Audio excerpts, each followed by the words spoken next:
आज की कहानी का शीर्षक है सिंड्रेला। तो चलिए कहानी शुरू करते हैं।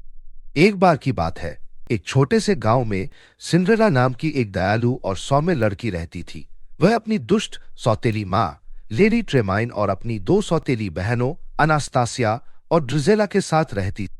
वह तीनों बहुत ही बुरी थी। वह खुद पूरा दिन आराम करती थी और सिंड्रेला से नौकरों की तरह काम करवाती थी। सिंड्रेला के दिन काम काज से भरे थे। वह खाना बनाती थी, सफाई करती थी और कपड़े धोती थी। अपने कठिन जीवन के बावजूद वह हंसमुख और दयालु रही। उसके कुछ दोस्त थे, जंगल के जानवर, जो उसके साथ रहते थे और उसकी मदद करते थे। उसके सबसे अच्छे दोस्त चूहे गस और जैक थे, जो अक्सर उसके लिए छोटे छोटे उपहार लाते थे और उसके कामों में मदद करते। एक दिन एक शाही दूत रोमांचक समाचार लेकर गांव में आया। राजा महल में एक भव्य समारोह का आयोजन कर रहे थे। राज्य की प्रत्येक योग्य युवती को आमंत्रित किया गया था, क्योंकि राजकुमार दुल्हन की तलाश में था। सिंड्रेला की सौतेली बहनें बहुत रोमांचित हुई और उन्होंने अपनी बेहतरीन पोशाकें तैयार करना शुरू कर दिया। सिंड्रेला भी समारोह में जाना चाहती थी, लेकिन उसकी सौतेली माँ उस पर हंसी। तुम समारोह में जाओगी, तुम्हारे पास पहनने के लिए कुछ नहीं है, लेडी ट्रेमाई ने कहा। अनास्तासिया और ड्रिजेला भी उसे देखकर हंसने लगी। दुखी होकर सिंड्रेला अपने कमरे में गई और रोने लगी। उसके जानवर दोस्तों ने उसे शांत करने की कोशिश की। अचानक एक प्रकाश की रोशनी हुई और एक परी प्रकट हुई। यह उसकी परी गॉड मदर थी।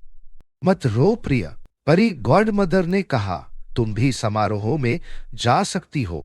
सिंड्रेला ने कहा, लेकिन मेरे पास पहनने के लिए कुछ भी नहीं है, मैं कैसे जा सकती हूं?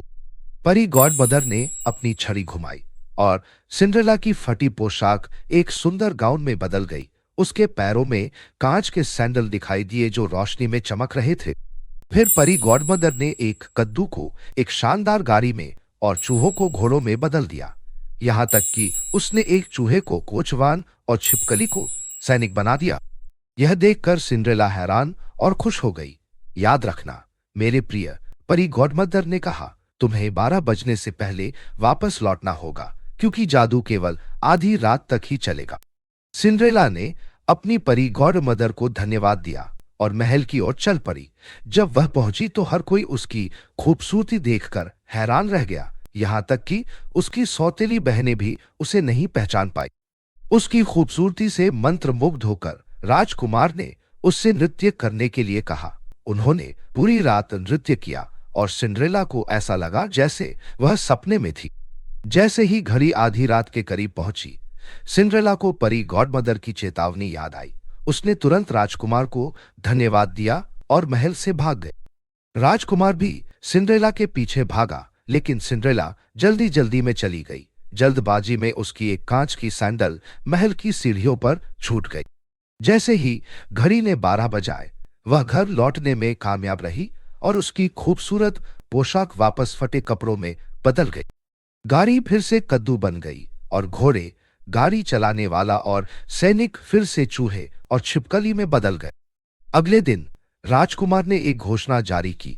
वह उस लड़की से शादी करेगा जिसके पैर में कांच की सैंडल फिट होगी। शाही सैनिक घर घर जाकर राज्य की प्रत्येक लड़की के सैंडल आजमाते थे। जब वे सिंड्रेला के घर पहुंचे तो सिंड्रेला की सौतेली मां ने अपनी दोनों बेटियों को बुलाया। अनास्तासिया और ड्रिजेला ने कांच के सैंडल को अपने पैरों में अच्छी तरह से पहनने की कोशिश की, लेकिन कोई फायदा नहीं हुआ। सैनिकों ने जब पूछा कि आपके घर में और कोई लड़की है, तब लेडी ट्रेमाइन ने सिंड्रेला को छिपाने की कोशिश की, लेकिन सिंड्रेला बहादुरी से आगे बढ़ी। क्या मैं इसे आजमा सकती हूं? सिंड्रेला ने पूछा। सैनिक ने सिर हिलाया और जब सिंड्रेला ने अपना पैर कांच के सैंडल में डाला तो वह बिल्कुल फिट हो गया। सैनिकों को पता था कि उन्हें राजकुमार का सच्चा प्यार मिल गया है। वे सिंड्रेला को महल में ले गए, जहां राजकुमार इंतजार कर रहा था। सिंड्रेला को देखकर राजकुमार बहुत खुश हुआ। जल्दी राजकुमार और सिंड्रेला की शादी एक भव्य उत्सव में हुई।